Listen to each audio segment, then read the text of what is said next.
جب امریکی صدر ٹرمپ نے سعودی عرب کو جتلایا کہ امریکی تحفظ کے بغیر تمہاری حکومت 2 ہفتے بھی نہیں چل سکتی، انہی دنوں سعودیہ میں ایک اونٹ کو 16 ملین ریال کا سونے کا ہار پہنایا گیا تھا۔ مسلم حکمرانوں کے لیے وہ کتنا عبرتناک منظر تھا جب معتصم باللہ آہنی زنجیروں اور بیڑیوں میں جکڑا چنگیز خان کے پوتے ہلاکو خان کے سامنے کھڑا تھا۔ کھانے کا وقت آیا تو ہلاکو خان نے خود سادہ برتن میں کھانا کھایا اور خلیفہ کے سامنے سونے کی تشتریوں میں ہیرے جواہرات رکھ دیے۔ پھر معتصم سے کہا، کھاؤ، پیٹ بھر کر کھاؤ، جو سونا چاندی تم اکٹھا کرتے تھے وہ کھاؤ۔ بغداد کا تاجدار بے چارگی و بے بسی کی تصویر بنا کھڑا رہا، بولا، میں سونا کیسے کھاؤں؟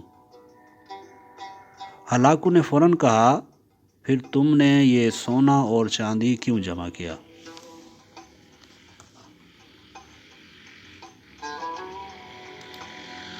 وہ مسلمان جسے اس کا دین ہتھیار بنانے اور گھوڑے پالنے کے لیے ترغیب دیتا تھا، کچھ جواب نہ دے سکا۔ ہلاکو خان نے نظریں گھما کر محل کی جالیاں اور مضبوط دروازے دیکھے اور سوال کیا، تم نے ان جالیوں کو پگھلا کر آہنی تیر کیوں نہیں بنائے؟ تم نے یہ جواہرات جمع کرنے کی بجائے اپنے سپاہیوں کو رقم کیوں نہ دی کہ وہ جانبازی اور دلیری سے میری افواج کا مقابلہ کرتے؟ خلیفہ نے تعصب سے جواب دیا، اللہ کی یہی مرضی تھی۔ ہلاکو نے کڑکدار لہجے میں کہا، پھر جو تمہارے ساتھ ہونے والا ہے وہ بھی خدا ہی کی مرضی ہوگی۔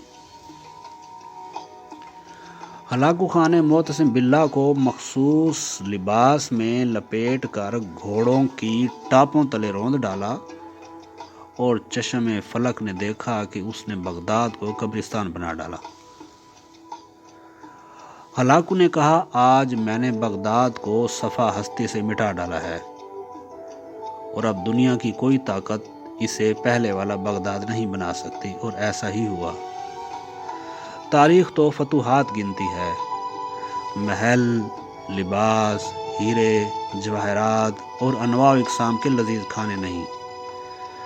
رسول اکرم صلی اللہ علیہ وسلم کے گھر کھانے کو کچھ نہیں ہوتا تھا، مگر دیوار پر تلواریں ضرور لٹکی ہوئی ہوتی تھیں۔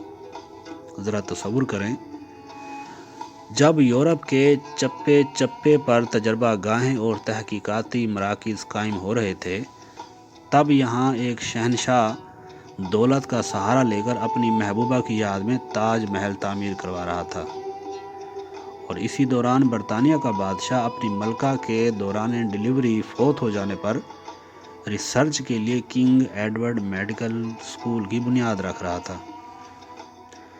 جب مغرب میں علوم و فنون کے بم پھٹ رہے تھے، تب یہاں تان سین جیسے گویے نت نئے راگ ایجاد کر رہے تھے اور نوخیز، خوبصورت اور پرکشش رقاصائیں شاہی درباروں کی زینت و شان بنی ہوئی تھیں۔ جب انگریزوں، فرانسیسیوں اور پرتگالیوں کے بحری بیڑے بر صغیر کے دروازے پر دستک دے رہے تھے، تب ہمارے ارباب اختیار شراب و کباب اور چنگ و رباب سے مدہوش پڑے تھے۔ تاریخ کو اس بات سے کوئی غرض نہیں ہوتی کہ حکمرانوں کی تجوریاں بھری ہیں یا خالی، شہنشاہوں کے تاج میں ہیرے جڑے ہیں یا نہیں، درباروں میں خوش آمدیوں، میراثیوں، طبلہ نوازوں، طوائفوں، وظیفہ خوار شاعروں اور جی حضوریوں کا جھرمٹ ہے یا نہیں۔ تاریخ کو صرف کامیابیوں سے غرض ہوتی ہے، اور تاریخ کبھی عذر قبول نہیں کرتی، اور جن لوگوں کو اس حقیقت کا ادراک نہیں، ان کا حال خلیفہ معتصم باللہ سے کم نہیں ہوگا۔